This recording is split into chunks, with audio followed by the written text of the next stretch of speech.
Okay, this is a quick demo on how to make this part. Somebody had designed it or said that they had designed it.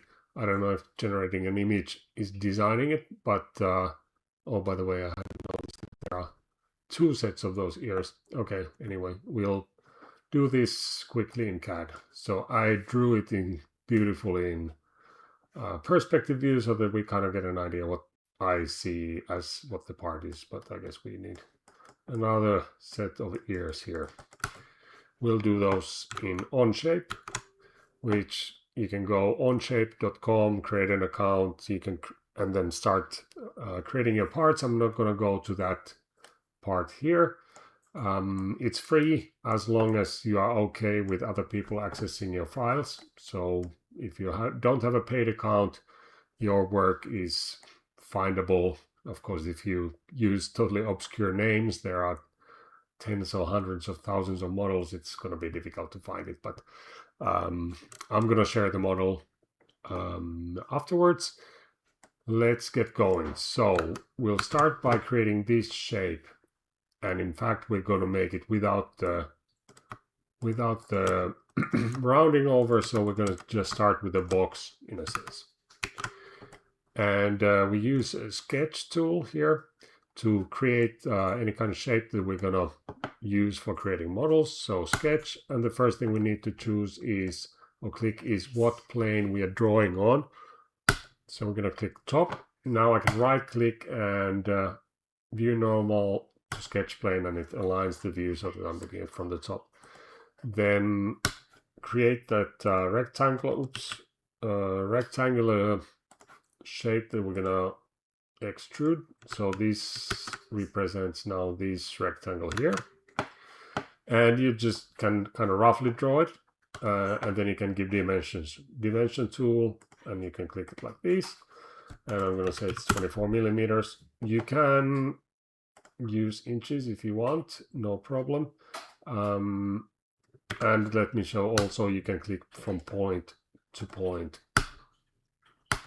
So let's make that to be 70 millimeter and computer, but it should be totally trivial to change the units. Yep, now it's inches. So I could put 1.5 inch.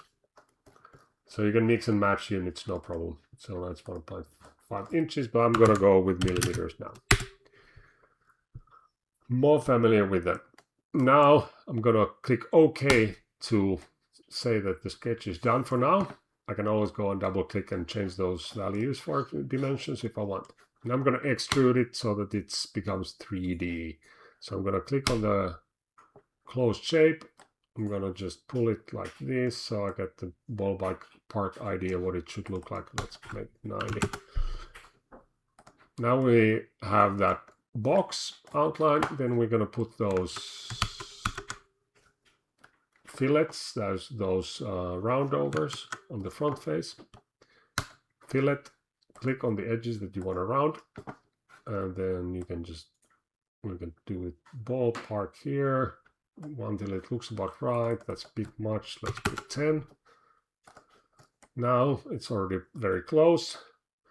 Then we want to make it look like a shell so that there is room if it's a cover. So you want it to be hollow out. So you use shell, and then you choose which edges you want to remove.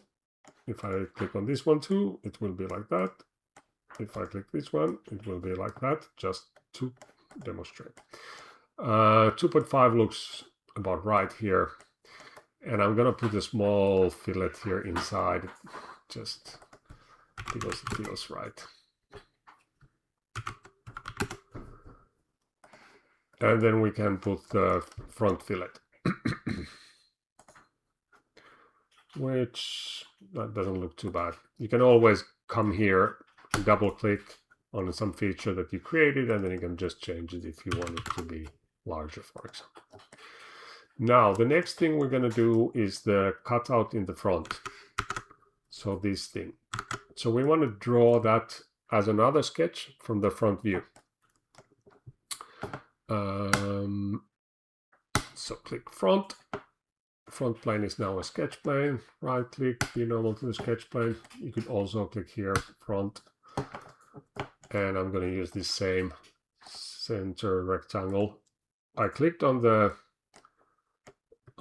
origin, so that it should have locked onto it when I drew it, but it didn't quite do it right, so I'm going to do it again. This happened when I'm doing this now second time to demonstrate. So I did the same error last time too. It happens easily when you're actually not, if you have rotated the view and you're not actually looking at exactly from the front. But now it's drawn on the sketch plane. It is centered to the origin. Now just give it some dimensions. I'm gonna put 28.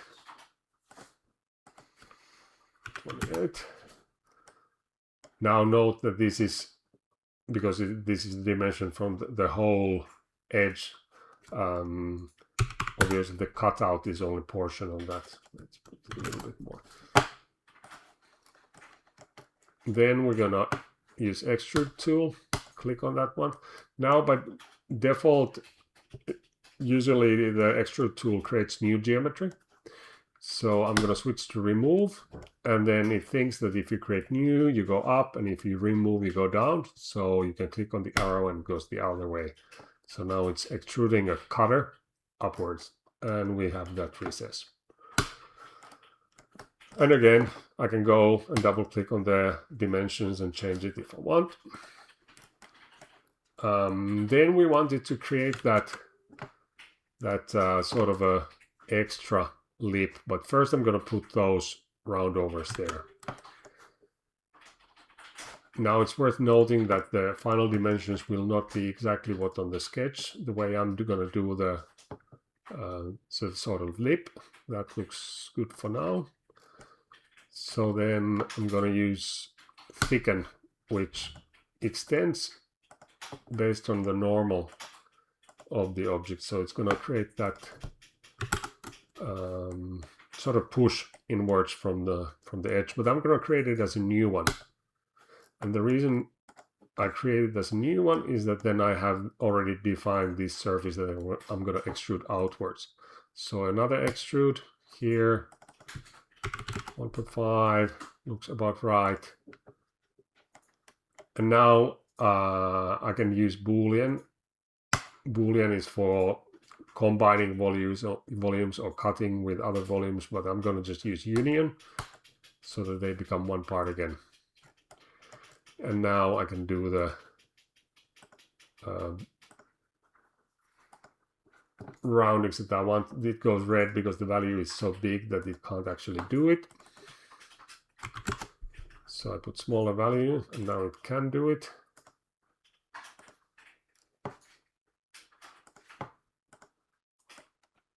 Something's not right because it's not doing that yet.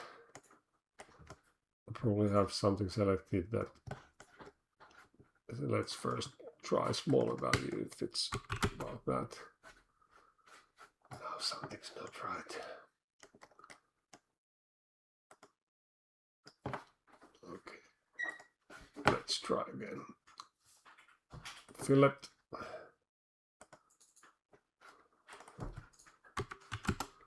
put a small value there so we can keep track if I'm missing something.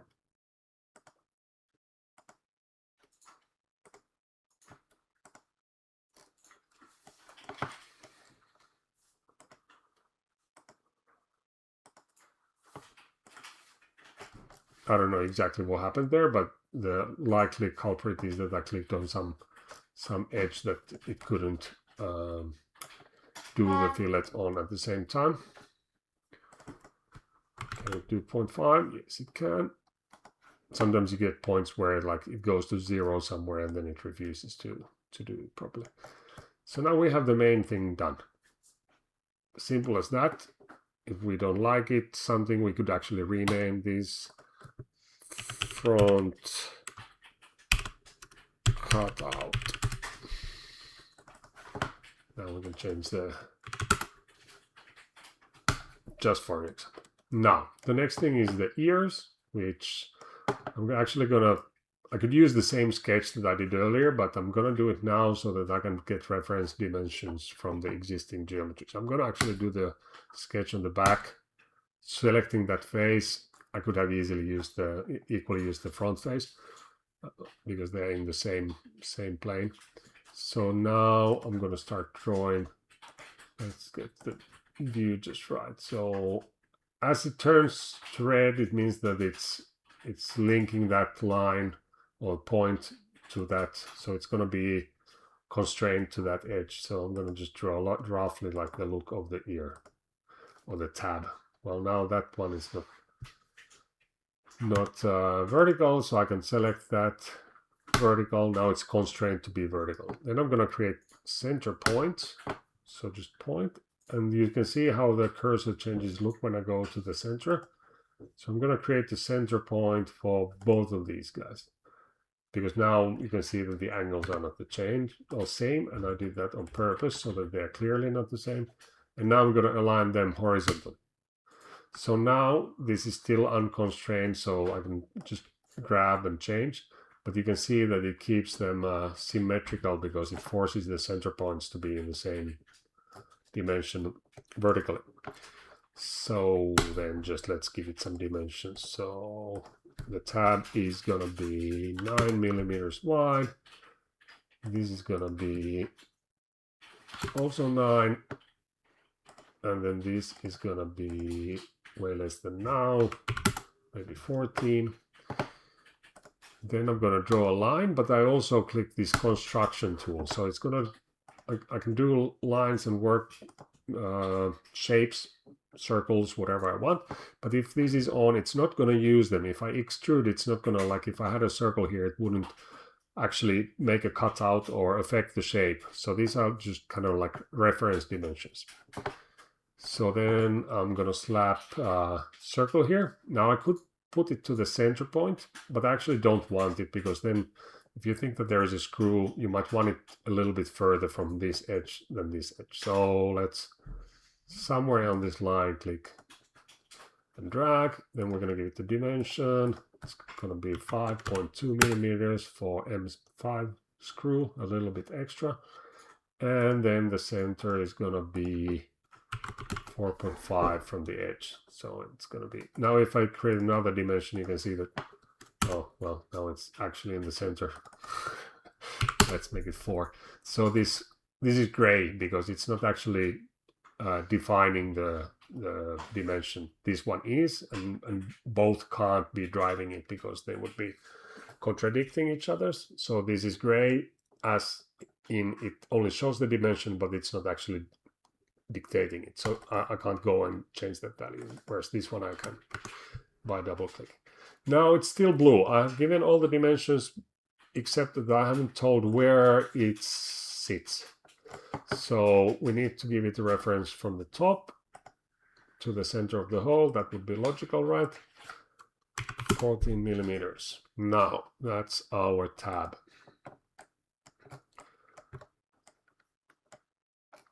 Now another thing that we could do, actually on that sketch, well, I'll come and do it later. I'll first extrude that one, and then we'll have a tab. Opposite direction, maybe 3 millimeters would be right. 3.5 because it's printed, or 4, not so strong. Right, and I'm gonna make the tab actually a little bit longer because it just feels a little short, and that this was coming very close to the edge. Now I'm also going to change it so it's a new part, just because it's a little bit easier for us to duplicate and do things to it. It's not a big deal. Well, actually it's arguable.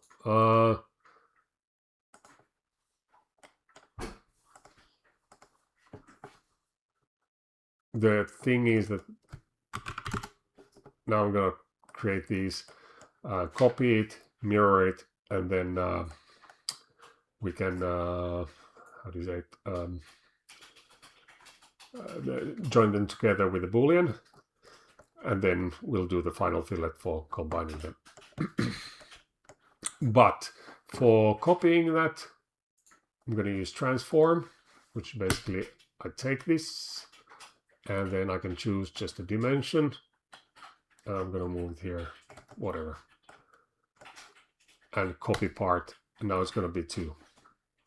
But there's a little bit smarter way, because now if we go and change the original extrude, let's say that is actually like way more. Now the tab moves along with it. So let's not do that. I'll go back to the sketch in the front, and I'm going to create I'm going to make a point here so that I can use the same dimension, which was 14 from the center to center.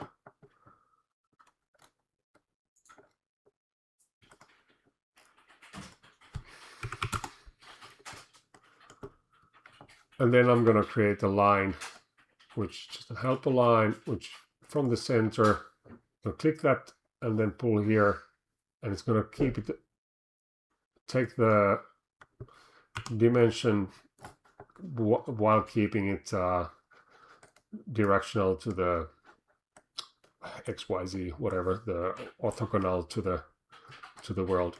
So now this is the dimension. Even if the whole thing grows bigger, it's going to keep the tab 14 millimeters from the bottom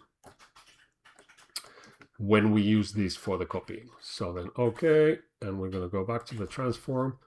Instead of translate, we're going to do by XYZ, we're going to do by line, and then I just made it visible. We're going to click on the line. Doink. Now we have 2 of them. And then we're going to mirror from one side to the other. Select parts. Select mirror plane, which is going to be this plane slicing through it. You could draw your own planes, but now we're going to use that. And now, did it already make it one part? It did, because the mirror did have add, so it combined those parts. And now we can go and do the final fillet. Could have done the fillets for one part and then actually do the copying for a feature, another part, and then we didn't have to do this for all of each one of these separate. But now here it is. And now if you want to check your dimensions, you can just, let's say, click surface this and surface that, and parallel distance 65 millimeters. If you wanted to, double check something, is this right or wrong for your use. And if we want to change the dimensions for your need, you go to the sketch, 70, let's make it 60, and let's make it 35, so it looks very different. Plonk, now it's a bit fatter. And if you wanted to change the cutout, you double check the cutout, and let's make that 14, so it's way less, it's only 7 millimeter cut, and so on. I'm gonna undo those so it's closer to what we had. The same like the original fillet, if you think that 8 is more like what would pleasing to your eye, then you can go and change those. Okay, so now we can export the part that we have done with it.